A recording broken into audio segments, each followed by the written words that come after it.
자주장사 루디아라고 하면 무슨 정확하게 얘기하면 자주 옷감 장사 루디아 이렇게 얘기하면 제일 좋겠습니다. 옷을 파는 사람인데 아마 과테말라에 계신 많은 분들과 굉장히 이렇게 관심이 많지 않을까.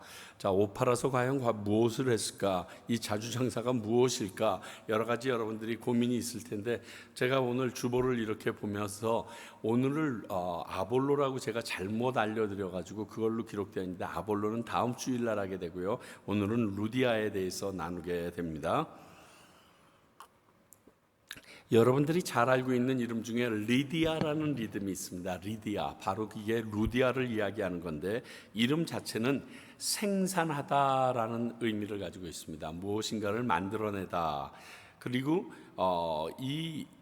루디아라는 이 이름이 실제 이름은 아니라는 거죠.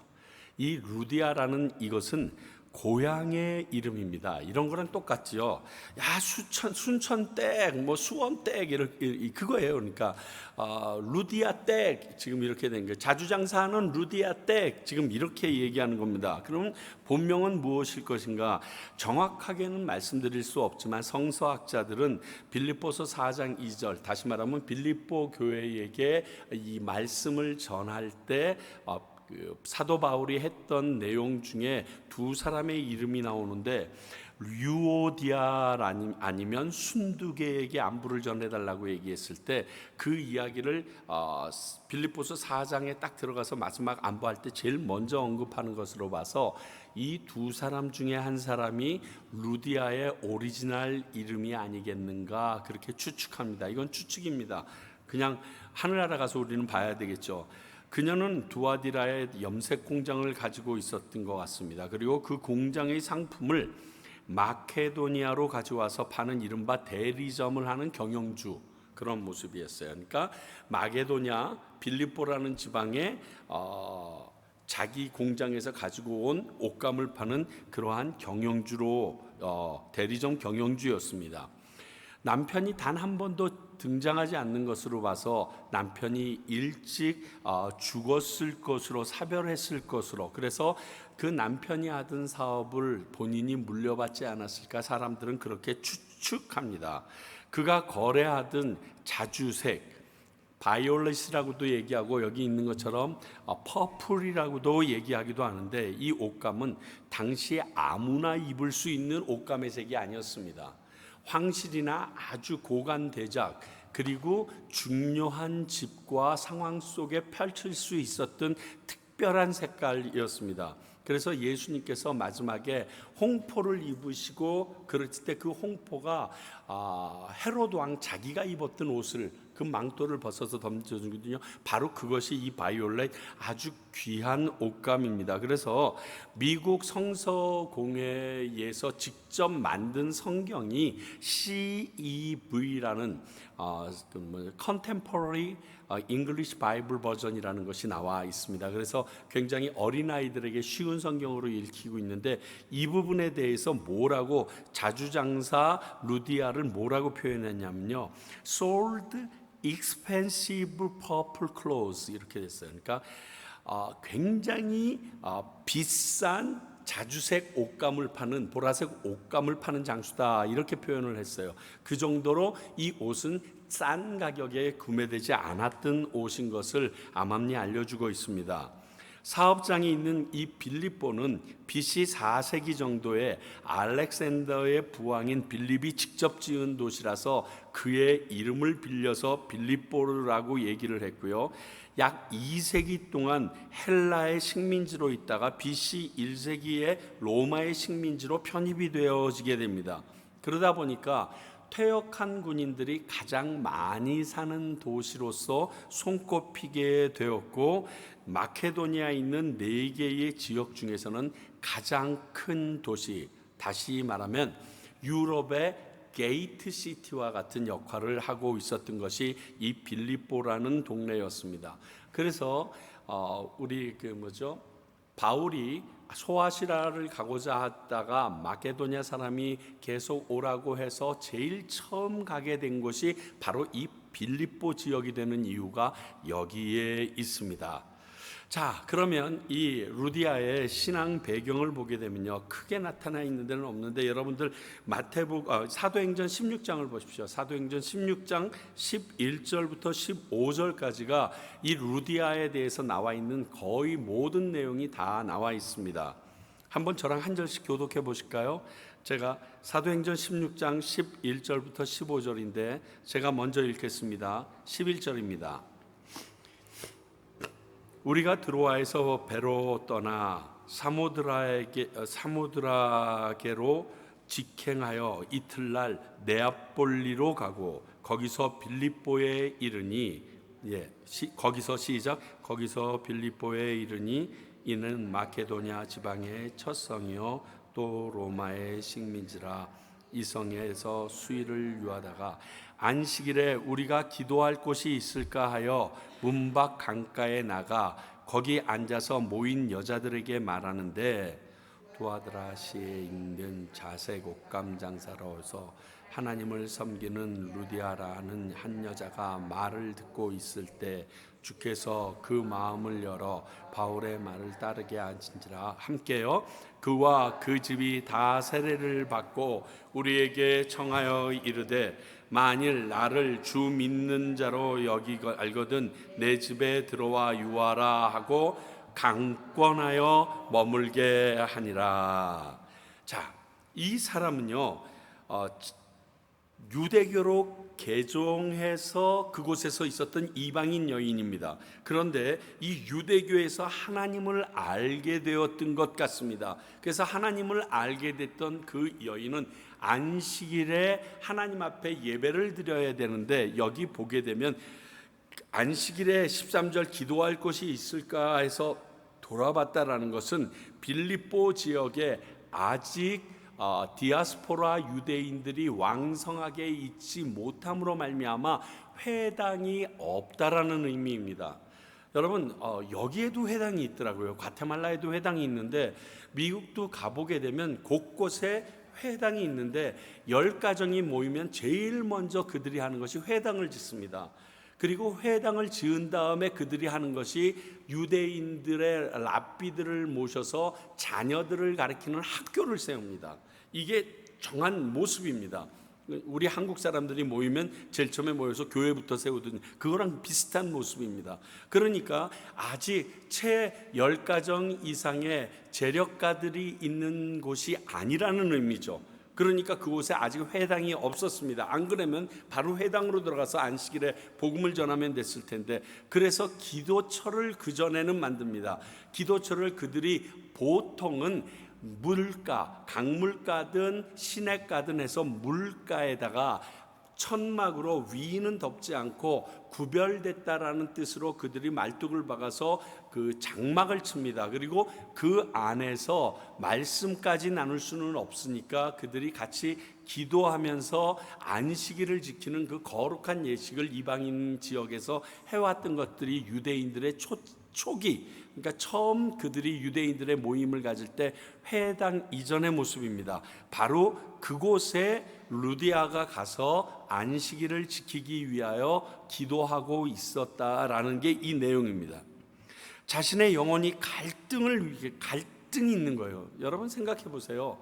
과테말라에 와서 많은 분들에게 물어보니까 인터넷이 생겨서 그나마 다행이지, 없는 데는 여기에서 영적인 갈증을 해소하기가 참 어렵다는 말씀을 많이 하는데, 이 당시에는 전화도 없죠. 아무것도 없는 상태에서 떨러덩 떨어져 있는데, 뭐 성경책은 이사야나 모세오경 정도는 그들이 소유하고 있을지 몰라도 이것에 대하여 밝히 풀어주는 사람이 없으니까 영적인 갈증이 어마무지했을 겁니다. 근데 그곳에 바울이 딱 나타나서 하나님의 말씀을 기가 막히게 풀어서 주는데 은혜가 왕창 그에게 임한 것입니다.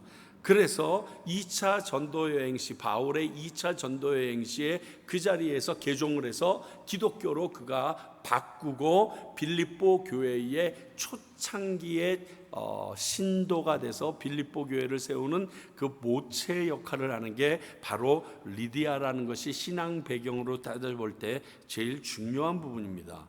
그럼 그는 무슨 사역을 했을까? 빌립보서 4장 16절 볼까요? 데살로니가에 있을 때에도 너희가 한두 번이 아니라 한 번뿐 아니라 두 번이나 나의 쓸 것을 보내었도다. 지금 빌립보 교회에다가 바울 사도가 보내는 지금 편지인데, 이 편지를 통하여 빌립보 교회가 계속해서 바울에게 필요한 물품을 사라고 사역이랑 비용을 대왔던 것을 볼 수 있습니다. AD 50년경 복음이 아시아 및 유럽으로 전파되는 가운데 루디아는 빌립보에서 처음 기독교인으로 개종한 사람 중에 하나로서 빌립보 교회를 세우는 가장 중추적인 인물이 됩니다. 또 두아디아에 내려가서, 그의 공장이 있는 두아디아에 내려가서 두아디아 교회도 그가 세웠을 것으로 많은 성경학자들은 여기고 있습니다. 이 같은 유럽의 교회가 세워지는데 가장 모범적인 역할을 했고, 또 선교 활동을 위하여 움직이는 바울의 전도 사역과 그 기금을 내고 그의 필요를 채우는 것도 바로 이 루디아가 중심적으로 했을 것이라고 여기고 있습니다. 자, 그러면 이 루디아를 통하여 우리가 하나하나 좀 배워볼 만한 것들이 무엇이 있을까? 먼저 그의 신앙의 특징을 살펴봅니다. 먼저 하나님을 공경하는 여인이었다는 것을 제가 조금 전에 말씀드렸습니다. 이방 여인이었습니다. 그런데 유대인들을 통하여 하나님이라는 존재, 천지를 창조하신 그 전능하신 섭리자 하나님에 대해서 알게 되었습니다.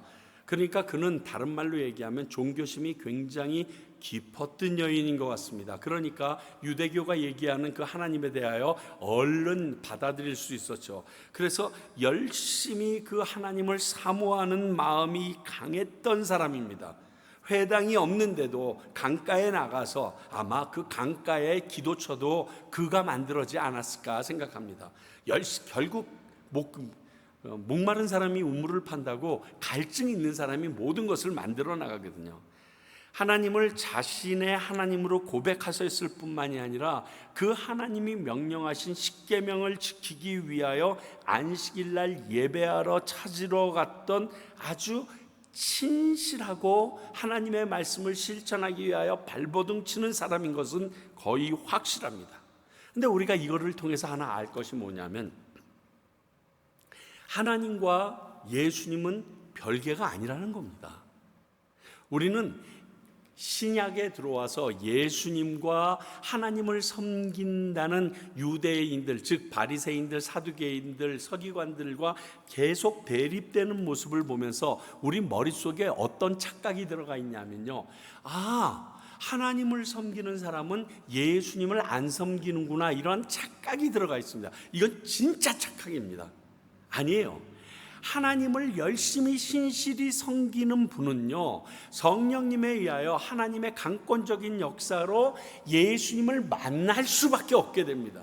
그러므로 성경 중간사, 신구약 중간사에 있는 이 많은 사람들은 하나님과 예수님 사이에서 갈등하고 있구나라는 것은 틀린 말입니다. 그렇다면 예수님과 그 대립을 가졌던 세칭 하나님을 잘 믿는다는 서기관과 바리새인들은 무엇이 문제였는가?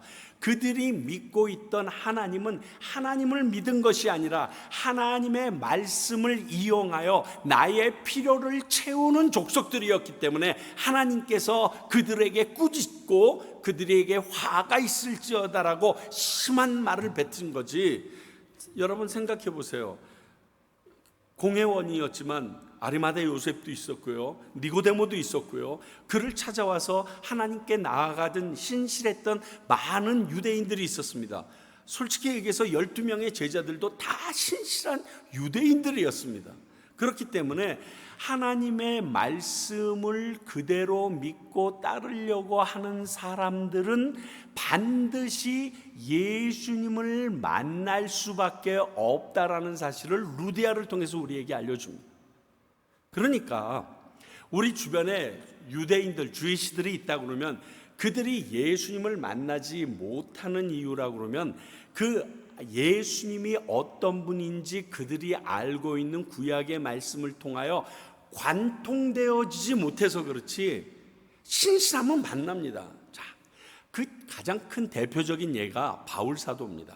바울 사도는요, 정말 신실한 하나님을 사랑하는 사람이었어요. 어느 정도? 아니, 하나님이 아들이 있다고? 그 하나님의 아들을 믿으면 우리가 구원을 얻는다고, 그 하나님 대신할 수 있는 존재라고. 자, 그러면 유대인들의 입장에서는 하나님을 대신할 수 있는 존재면 십계명의 제1, 2계명을 어긴 겁니다. 십계명의 제1, 2계명을 어기는 자에 대해서는 율법은 두말하지 않습니다. 돌로 쳐 죽이라 그럽니다. 그러니까 그가 생각할 때 신흥 세력인 예수를 믿는 이 기독교인들은요, 돌로 잡아쳐 죽여야 될 놈들인 거예요.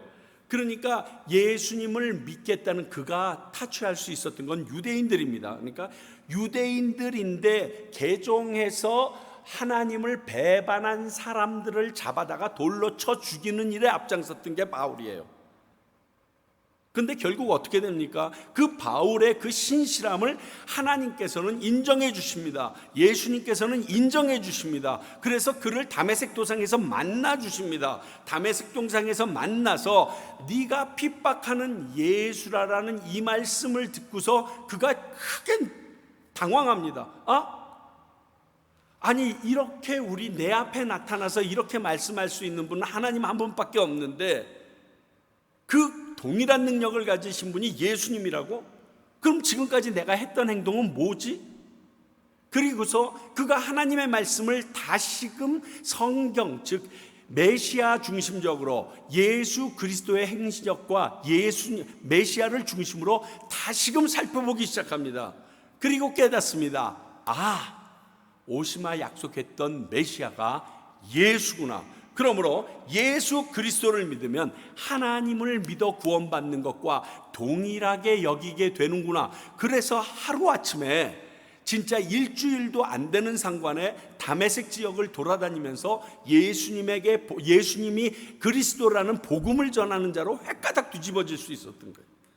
그러니까 본래 그의 마음이 간사한 사람이었다면 일반 바리새인이나 사두개인처럼 예수님에게 손가락질 받을 그러한 하나님의 말씀을 이용하여 자기의 이득을 취하는 사람이었다면 하나님이 건들지도 않았을 거예요. 그리고 그렇게 변화받지도 않았을 거예요. 그런데 그의 마음은 하나님 앞에 순수했거든요. 난 하나님 앞에 저런 놈을 놔둘 수가 없어. 하나님을 위하여 목숨 걸고 뛰었는데 내가 핍박하는 게 그 하나님이었다는 사실을 나중에 깨닫게 되고 돌아선 거예요. 루디아도 동일해요. 열심히 하나님을 믿었어요. 하나님을 믿었는데 그 하나님이 이 땅에 우리를 위하여 보내신 메시아가 있다는 사실을 듣고서 기독교로 개종하게 된 거예요. 그러니까 하나님을 믿는 것과 예수님을 믿는 것을 분리시키면 안 되는 거예요. 이건 연관될 수밖에 없어요. 만약 분리가 되어버렸다, 어떤 사람이 이 두 개를 분리해버릴 수밖에 없었다 그러면 예수님에 대해서, 하나님에 대해서 제대로 알지 못하거나 눈이 띄어지지 않았거나, 아니면 알고 있는다 손 치더라도 양쪽에 있는 이 예수님이나 하나님의 그 말씀과 그 모든 것을 가지고 자기의 이득을 취하려는 자이라고 말할 수밖에 없는 거예요. 아니면 이 연결이 안 될 수가 없어요. 셋인데 하나이신 분이 하나님이시고 예수님이고 성령님인데 이게 어떻게 말이 되겠습니까? 하나님의 말씀을 따르다 보면 예수님에게로 이끌어 주시는 분이 성령님이십니다. 그래서 세대를 아울러 중간기의 사람들이 억울하다라고 말할 수 없습니다. 그게 오늘 루디아를 통하여 우리에게 보여주십니다. 두 번째, 그의 신앙의 특징을 보면 하나님께서 자신의 마음을 열어주시는 체험을 한 여인이다라고 할 수 있어요. 아까 읽은 말씀 중에 14절, 자, 사도행전 16장 14절 볼래요? 다시 한번 잘 보세요. 앞에 다시 써놨습니다. 두아디아시에 있는 자색 옷감 장사로서 하나님을 섬기는 루디아라 하는 한 여자가 있어. 한 여자가 말을 듣고 있을 때, 누구 말? 지금 바울이 예수님에 대해서 설명하는 것을 듣고 있을 때 뭐라고요? 주께서 그 마음을 열어 바울의 말을 따르게 한지라. 누가요? 주께서 열어주셨어요. 하나님은 인간을 지으신 분입니다. 또 우리 마음의 주인이시기도 합니다. 그러므로 인간에게 심어준 영혼을 사모하는 그 마음을 우리가 열 때 하나님께서 역사를 하신다. 사람이 그 마음을 열 수 있게 되어 있지 않다는 겁니다. 누가복음 24장을 보게 되면요, 두 명의 제자가 그의 고향인 곳으로 이렇게 쓸쓸하게 예수님이 죽고 나서 예수님의 죽음 소식을 듣고서 그냥 내려가는 사건이 나옵니다. 누가복음 24장 45절을 보는데 예수님께서 이에 저희의 마음을 열어 성경을 깨닫게 하시고 라는 말이 있고, 그리고 그들이 이 앞에 계신 분이 죽으셨던 예수님이 살아나신 거구나 라고 그가 깨달았을 때 그들이 24장 32절에 우리에게 말씀하시고 우리에게 성경을 풀어주실 때에 우리 속에서 마음이 뜨겁지 아니하더냐. 지금 엠마오로 가던 두 제자의 고백입니다. 들었어요. 예수님에게 직접 들었던 사람입니다. 그런데 그들의 귀가 안 열렸어요. 성령님에 의하여 그들의 마음이 열리지 못했어요. 그냥 듣기만 했었어요. 그렇다더라. 그러다가 말씀을 다시금 우리 앞에서 펼쳐주는데 귀가 확 열리기 시작합니다. 귀가 열리는 거로 끝나는 것이 아니라 그 이상의 모습이 우리에게 펼쳐집니다. 그들의 마음이 막 뜨거워집니다. 뜨거워져서 하나님의 말씀이, 전해주시는 예수님의 말씀이 나의 심령을 깨고 치고 들어옵니다. 그렇습니다.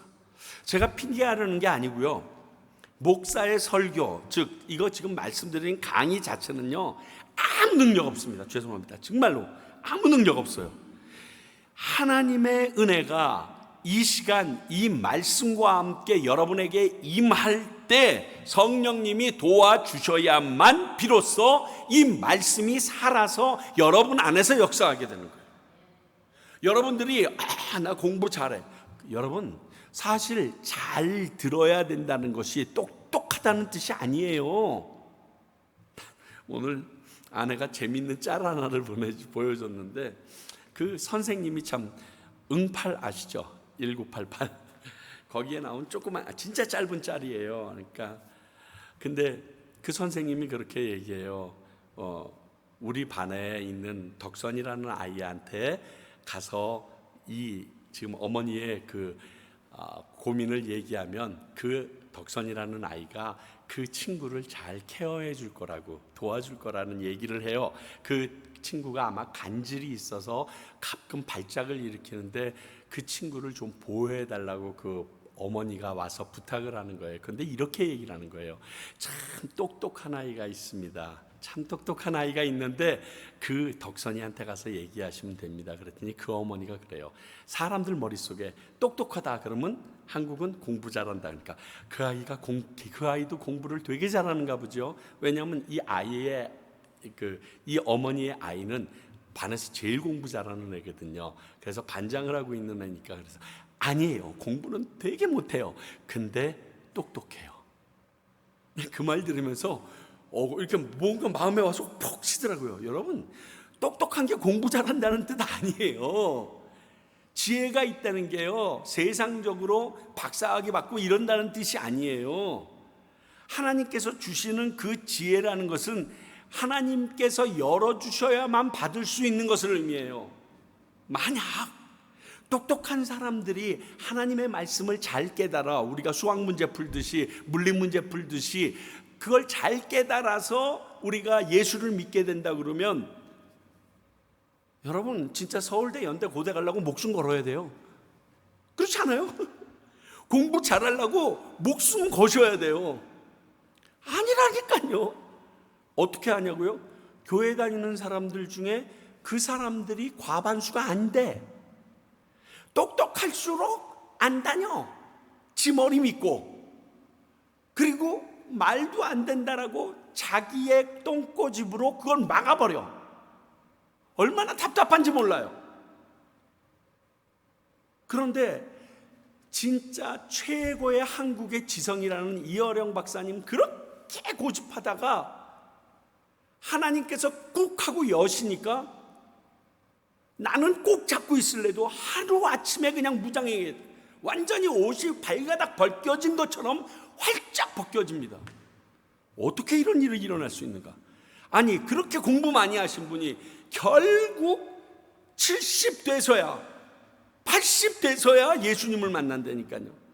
그것을 생각해 보면요, 성령님의 역사하심이 없으면 하나님 마음이 깨달아지지 않는다는 사실을 우리는 너무너무 잘 알아야 합니다. 자, 사도행전 10장 44절 46절을 보면 고넬료라는 사람이 불러서 그 이방인 백부장 집에 가서 베드로가 복음을 전합니다. 그런데 이런 일이 일어납니다. 베드로가 지금 말씀을 전합니다. 베드로가 이 말을 할 때, 하나님의 말씀을 전할 때 성령이 말씀을 듣는 모든 사람에게 내려오시니 베드로와 함께 온 할례 받은 신자들이, 즉 유대인 신자들이 이방인들에게 성령을 부어주심을 보고 말미암아 놀랍니다. 근데 성령을 부어주시는 걸 어떻게 느꼈느냐? 이는 그들이 방언을 말하며 하나님을 높임을 들음이로라.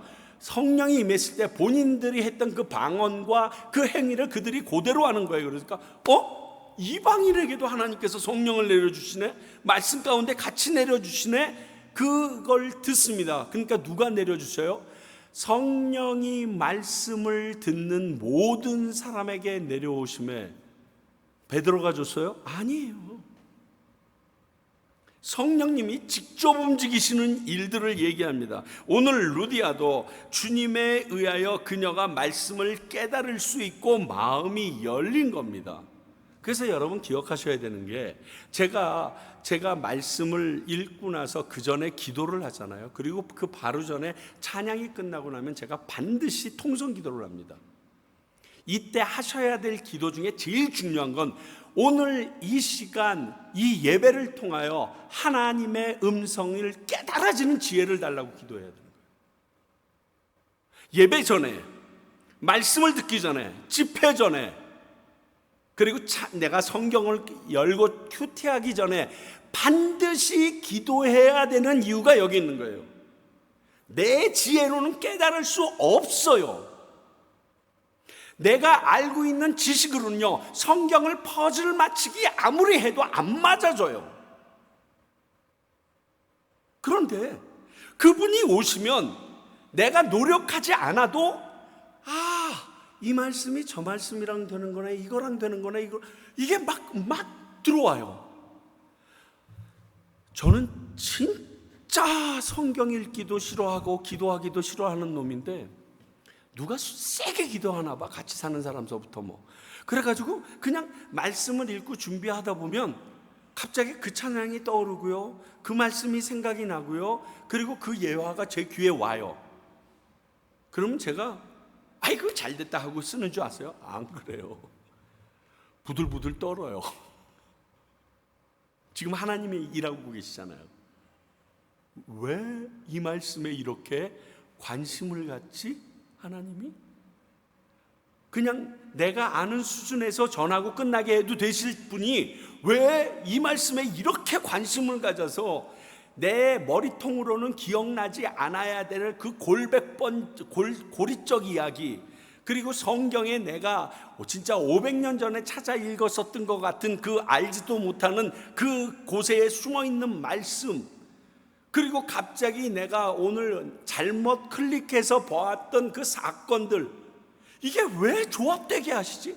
막 두려워요. 뭐 때문에냐면요, 성령님이 지금 훅 몰아가고 있다는 것 때문에 두려워요. 그러니까요, 사람들이, 아니면 그런 적이 거의 없지만 찬양 인도할 때든 예배할 때든 설교할 때든 목사님 너무 말씀이 좋았어요 얘기하면 내 속으로 죄송합니다 이렇게 얘기해요. 하나님이 했지 내가 한 줄 알고, 그러고서 그냥 지나가요. 전 그런 걸로는 절대 교만해지지 않아요. 목사님 잘 드시네요, 이런 걸로는 내가 교만해질 수 있는데, 많이 먹으니까. 근데 말씀이 잘 좋아요, 찬양이 너무 은혜로웠어요, 하나도 교만해지지 않아요. 제가 하는 걸로 되지 않는다는 걸 저는 확실히 알거든요. 그리고 내가 준비하지 않았다라고 감히 얘기 드릴 수 있거든요. 그러니까요 여러분, 그런 것을 하기 전에 하나님과의 만남을 갈망하는 기도를 드리지 않으면 하나님의 말씀을 백날 읽어도 안 돼요. 여러분, 제가 예화집을 읽다가 하나 기가 막힌 걸 봤는데, 영국의 감옥에서 갇혀가지고 성경을 천독한 사람이 있습니다. 그 정도면 성경을 거의 다 외웠다는 뜻입니다. 여러분, 백독만 해도, 성경 백독만 해도요, 성경의 어느 말씀이 어디에 있는지 훤히 꿰입니다. 천독 정도 하면요, 제가 알고 있는 거의 천독 가까이 하신 목사님들 몇 분이 있습니다. 강남중앙친노교회 김춘기 목사님이든 저쪽 교회 우리 성 목사님, 성준경 목사님이든 이런 분들로 보면요, 단상 위에서 설교하시면요, 성경책 안 피십니다. 왜냐하면 그 당시에는 그분들이 할 수 있는 게 성경 외우는 것밖에 없어서 성경 66권을 거의 다 외우세요. 그래가지고 막 앞에 서서 두두두두두두두두두두 터지면요, 솔직히 앉아가지고 그분들이 성경 구절이라고 하는데 그거를 또 이제 확인하려고 찾거든요. 젊은 애들은 저 틀리는 거 나올 거야. 막 눈 부라리고 넌 잘 찾고 있어. 그러고 나는 은혜 받는 거야.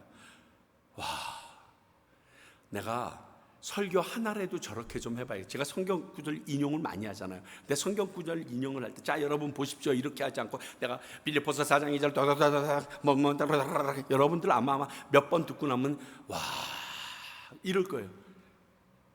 근데 그렇게 많이 읽은 천독 이상 했던 그 사람이 성경을 통해서 발견해낸 게 뭔 줄 아세요?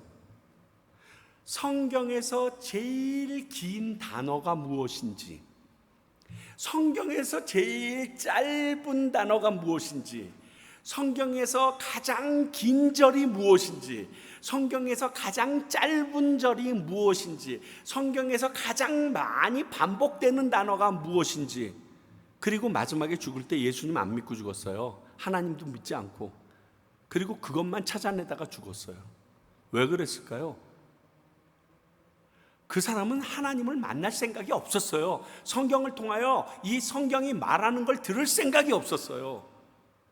그래서 그는 그것을 문자적으로만 짜자가지고 Jesus wept, 예수님께서 우시더라, 제일 짧은 구절, 뭐 이런 것만 찾고 앉아 있었던 거예요. 참 안타까워요.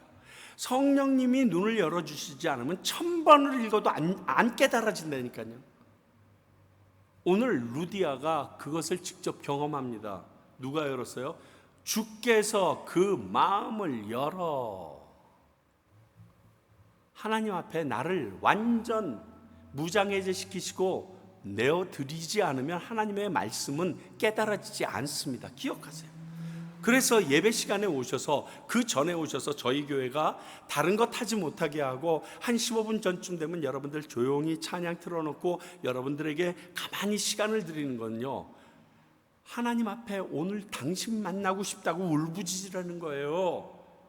소리내면서는 못해도 하나님 진짜 나 오늘 당신 안 만나고 가면 저는 큰일 납니다, 이 기도 드리라는 거예요. 날 만나달라는 그 간절함을 알아라는 거예요. 그렇지 않으면 아무리 세련된 예배, 최선을 다한 예배여도 하나님은 역사하지 않습니다. 오늘 그걸 보여줍니다. 그 덕분에 어떠한 일이 일어나냐? 15절 볼까요? 그와 그 집이 다 세례를 받고 우리에게 청하여 이르되 만일 나를 주 믿는 자로 알거든 내 집에 들어와 유하라 하고 강권하여 머물게 하니라. 자, 온 집안이 예수님을 믿게 됩니다. 온 집안이 예수님을 믿게 되면 무엇에 대해서 그 집안 사람들은 듣고 싶을까요? 예수님에 대해서 듣고 싶어. 도대체 그 예수님은 어떤 분이셨을까? 그래서 어떠한 일이 생기냐? 강권에서 우리 집에 와서 같이 있어 달라고 얘기를 합니다. 여러분, 목사님들 와주세요. 와서 기도해 주세요. 예배 봐주세요. 그게 좋은 일이에요. 그게 여러분들의 가정을 단단하게 만드는 일이에요. 신방 오지 않을 것 같으면, 신방 오라고 하지 않을 것 같으면 교회로 쳐들어오든지 우리 집으로 쳐들어오라니까요. 여러분, 용납할게요. 여러분들 오는 것까지. 앞으로 교인들이 많아지면 제가 노할 거예요.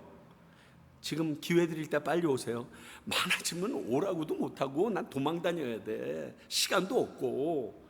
그런 날 여러분들, 내가 하나님이 궁금한데 내가 풀지 못하면 그리고 내가 가지고 있는 이 문제가 성경으로 어떻게 풀리는지 정말 간절히 구하면 그것을 알게 하고 깨닫게 해주실 사람에게 찾아가는 게 지극히 당연하지 않겠어요? 왜 요즘에 인터넷 검색 엔진이 그렇게 가치가 높은 줄 아세요? 우리가 궁금해하는 거 그 자리에서 바로 알려주잖아요. 그래서 단상 위에서요, 제가 구라치면 여러분들 앉아서 바로 그 자리에서 찾아서 다 알잖아요. 에이, 저 목사 또 쓸데없는, 저건 없는 얘기인데, 아유, 금방 알아채리잖아요. 그런 거예요. 지금 그 얘기하는 거예요. 그가 온 가족이 예수님을 믿었는데 더 많이 알고 싶은 거야. 그 예수님이 어떤 분인지 더 많이 알고 싶은 거야. 그러니까 바울을 붙잡아야만 했어. 그러니까 붙잡는 방법이 강하게 권하여, 쉽게 얘기해서 납치해 간 거예요. 바울과 실라를 납치해 가가지고 제발 디모데까지 같이 다 납치한 거지. 그러고서 우리에게 좀 예수님 얘기 좀 더 해달라고. 루디아는요, 바울 일행을 집에 모셔서 대접하고 복음을 듣기를 간청했어요. 이렇게 하나님의 역사는 신비한 방법으로 각 사람을 찾아갑니다. 고넬료와 그의 가족을 찾아갔던 것처럼 뿐만이 아니라 이 뒤에 사도행전 16장에 간수의 가족을 찾아갑니다. 너와 내 가족이 구원을 얻으리라 라는 그 말 하나 듣고 간수가 착고에 차여 있던 바울과 실라를 깨끗하게 씻기고 자기 집으로 데려가서 음식을 먹게 한 다음에 온 식구가 세례를 받습니다. 하나님의 방법은요, 신묘막측해요. 그런데 여기서 우리가 알아야 될 게 하나 있어요. 누군가 그 집안에, 그 가정에 구원의 통로가 되기에 하시고 그것을 하나님께서 인정해 주신다는 사실이에요. 그러니까 한꺼번에 온 가족이 그냥 벅하고 믿은 게 아니라 그 가족에게 복음이 들어갈 수 있는 통로가 되는 어떠한 사람을 준비해 주신다는 거예요. 그리고 그 역사가 일어나게 하기 위하여 그 이전부터 간절히 그 사람을 위하여 기도하는 그 누군가를 준비해 주셔서 그 사람이 예수 그리스도를 그 장에 끌어들이게 하는 마중물 역할을 하는 사람이 반드시 있다는 사실을 인정하셔야 돼요. 나 혼자 예수님 믿었다? 그럴 수가 없어요. 쭉 찾아가면 꼭 있습니다. 마중물 역할을 하는 사람이 있습니다. 그 사람도 그와 동일한 방법으로 자기가 구원받은 걸 알아요. 그래서 내가 그 마중물 역할을 할 때 내가 마중물 역할을 했습니다 하고 잘난 척도 안 하고요, 드러낼 생각도 안 합니다. 이건 하나님의 전적인 은혜로 된 걸 본인이 아니까. 그래서 그 사람도 아무도 모르지만 조용히 그 일을 합니다. 그리고 그 일이 이루어졌을 때 하나님께서 나 같은 가정, 나 같은 사람을 또 하나 만드셨군요 하고 그냥 박수치고 끝내요. 당연히 그렇지 않겠어요? 나도 받은 놈인데. 그러니까 이 자리에 와 계신 여러분들은 누군가 여러분들을 위하여 기도하신 열매예요, 열매. 나 이번에 김태환 목사님이랑 이 얘기 저 얘기하면서 굉장히 충격받았던 게 뭐냐면요, 충격이라기보다는 미처 생각 못했는데 그 인사이트를 얘기해 주신 거예요. 우리가 성령의 열매를 맺잖아요. 우리가 나무입니다. 그래서 성령의 열매를 맺습니다. 그 열매를 나무가 먹나요?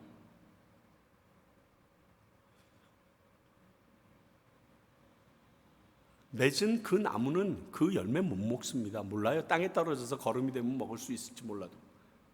그러면 내가 뿜어낸 이 성령의 열매는 다른 사람을 위한 거예요. 다른 사람이 그 열매를 먹고 비로소 성령에 대하여 눈을 뜨고 성령의 역사를 경험하게 하는 것이 내가 맺은 열매로 인하여 이루어지는 거지, 내가 그 열매를 따먹기 위해서 되는 것이 아니에요. 과테말라 땅이 하나님의 거룩한 제사장 나라가 되기를 원합니다. 그러면 그 과테말라가 성령의 역사가 일어날 수 있는 성령의 열매를 내는 나무가 되는 그 누군가가, 그 교회가 필요합니다. 그 교회는요, 그 열매를 직접 따먹지는 못할 거예요. 그러나 그 교회가 맺은 그 열매를 다른 사람, 다른 교회, 다른 공동체, 다른 선교사님들, 다른 과테말라 원주민들이 따먹고 성령을 만나게 되는 통로는 되게 할 수 있다는 거예요.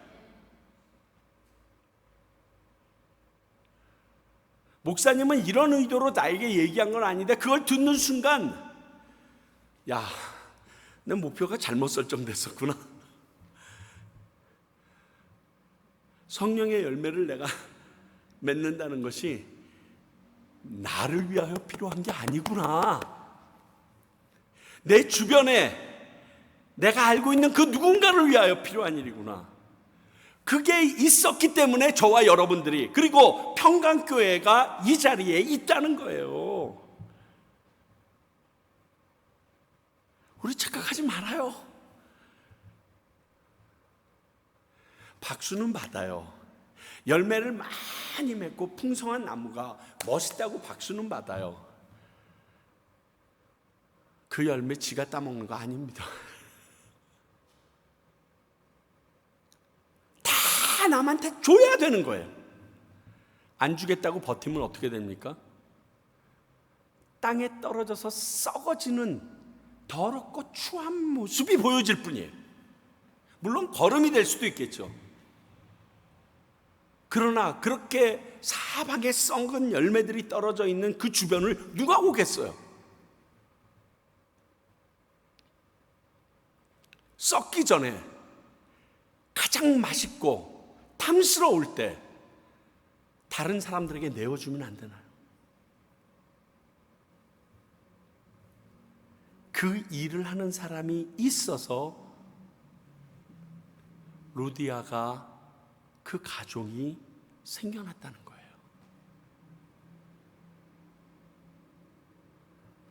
그리고 극기하는 그 루디아는 빌립보 교회를 세워서 바울의 선교 사역을 지원하는 후원자가 됩니다. 그러니까 교회를 세우는 거에 멈추지 않았어요.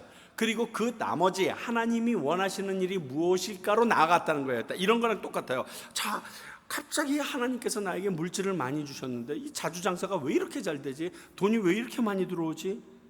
내가 하나님의 은혜까지 경험하게 된 사람인데 과연 이걸 가지고 하나님이 무엇 하시길 원하지? 여기에 생각이 미쳐지게 된 거예요. 그래서 바울의 선교 사역을 돕기 시작합니다.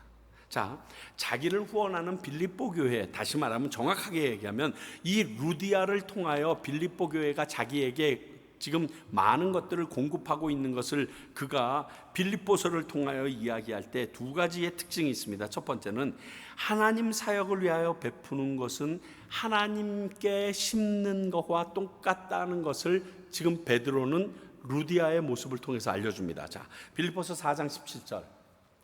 내가 선물을 구함이 아니요 오직 너희에게 유익하도록 과실이 번성하기를 구함이라, 이렇게 얘기해요. 난 너희들에게 필요하다라고 뭐라고 달라고 한 적 없어. 그런데 너희들이 이렇게 나에게 베풀면 너희가 풍성하여진다. 이 말은 잠언 19장 17절에 있는 말씀을 그대로 지금 인용한 겁니다. 가난한 자들을 불쌍히 여기는 것은 여호와께 꾸어주는 것이니, 꾸이는 것이니 꾸어준다는 뜻입니다. 그 선행을 누가 갚아주세요? 여호와가 갚아주세요. 내가 가난한 자에게 지금 뭘 베풀었는데 필요하다고 해서 내가 손해본다고 생각하고 줬는데 그것은 하나님에게 준 거래요. 그래서 하나님이 갚아주실 거라는 거예요.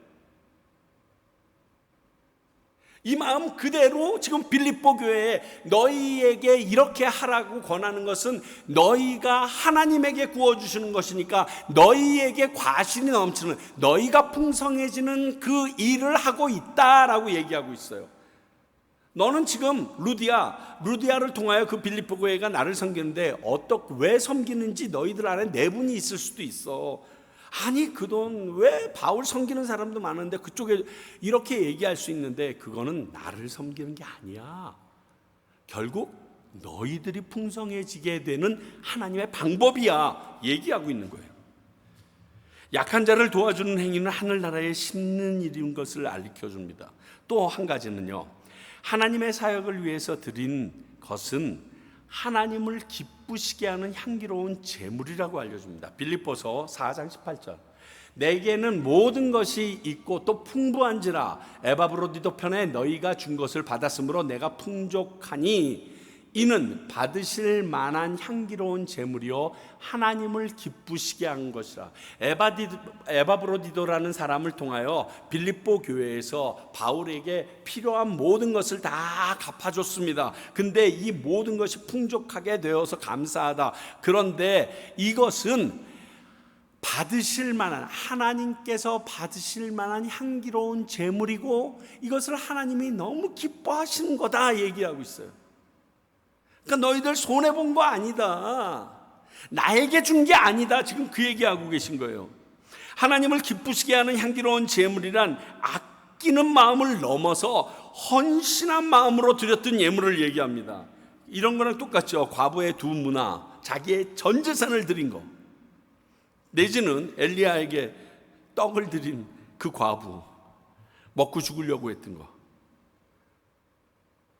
이렇게 루디아는요, 교회를 통해서 자신이 할 수 있는 사역을 찾아서 최선을 다해서 섬겼습니다.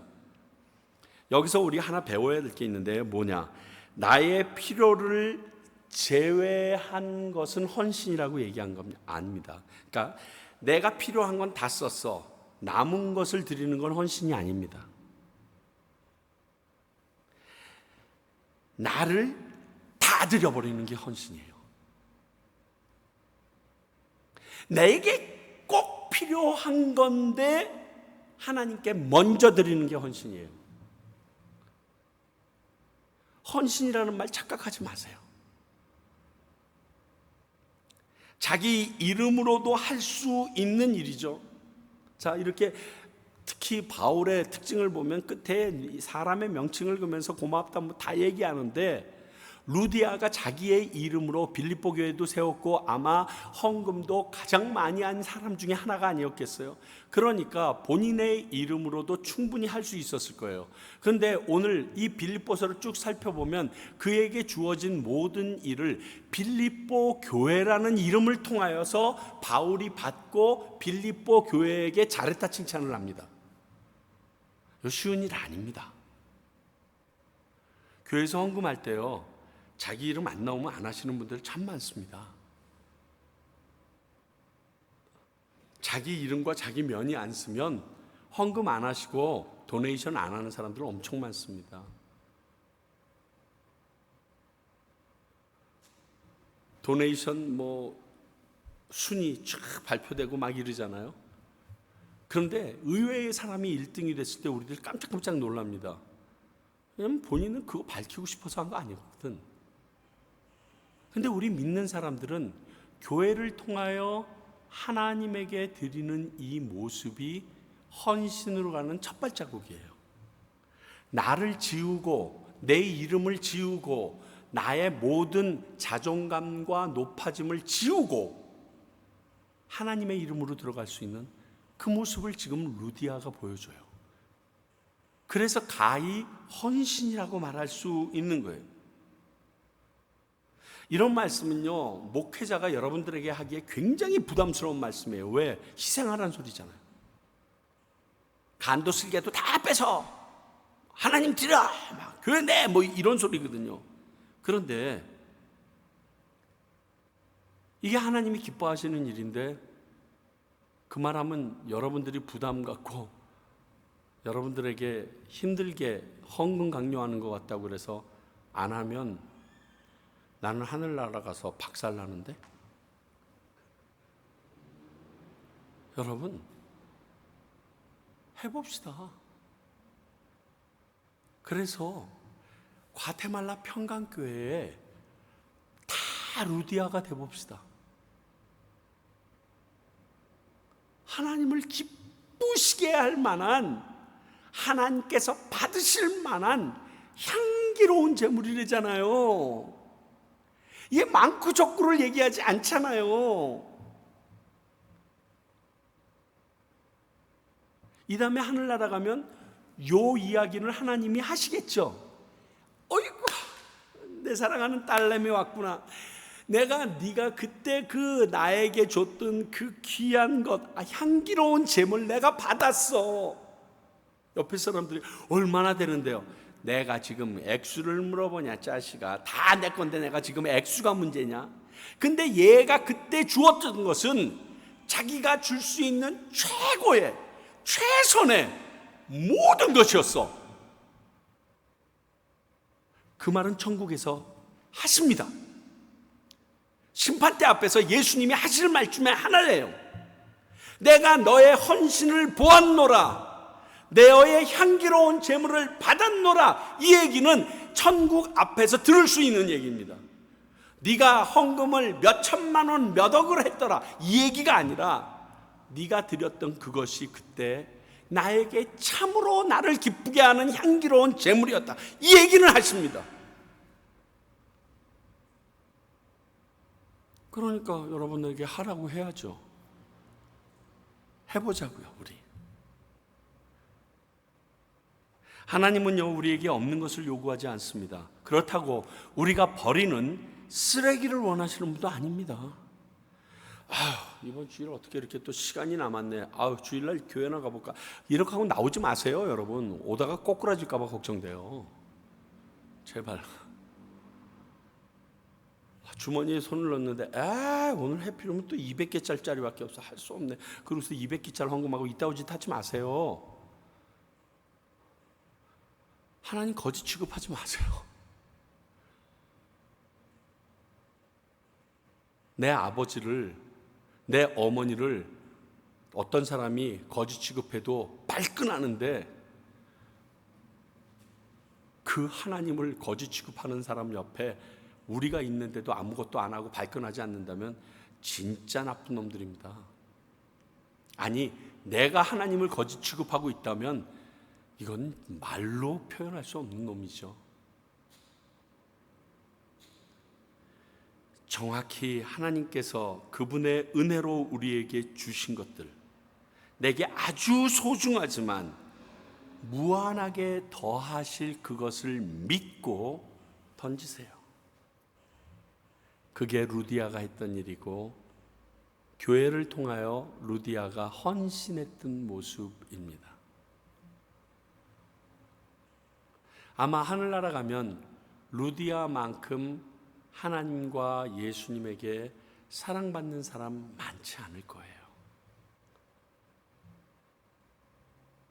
사랑하는 성도 여러분, 루디아라는 자기 직업을 가지고 세상에서 열심히 움직이는 이 사람의 예를 우리에게 주신 하나님의 뜻이 있습니다. 모든 사람에게 하나님께서는 영광 받기를 원하시면서 모든 사람에게 은혜 베푸시기를 원하시는 하나님이세요. 목사에게만, 선교사에게만, 교회의 특별한 직분을 가진 사람에게만 하시는 게 아니라, 네가 나를 사랑하느냐? 내가 너를 사랑하겠다. 네가 나를 많은 사람 앞에서 인정했느냐? 내가 많은 사람 앞에서 너를 높이 세우겠다. 이게 그분의 약속이에요. 그거 보여주시는 거예요. 루디아 얘기가요, 우리가 막 열심히 찾지 않으면 이거 외에 나오지가 않아요.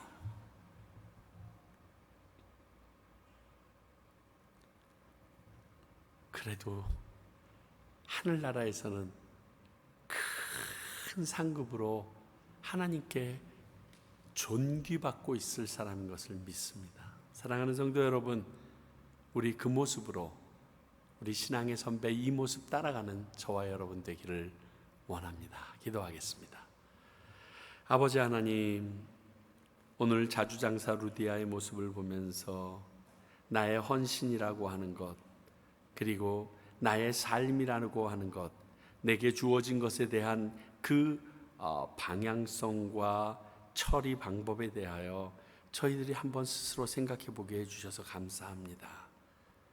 주님을 기쁘시게 하는 주의 백성들 되게 하시고, 하나님이 무엇을 원하시는지에 더 민감할 수 있는 저희들 되게 하시며, 당신의 은혜를 헤아림으로 말미암아 그 은혜를 그대로 갚아드릴 수 있는 주의 백성들 되게 하여 주시옵소서. 무엇보다도 성령님 우리와 함께 하시사 당신의 말씀을 배우고 익히며 예배 가운데 참석할 때 항상 당신을 경험하는 사람들 되게 하여 주시옵소서.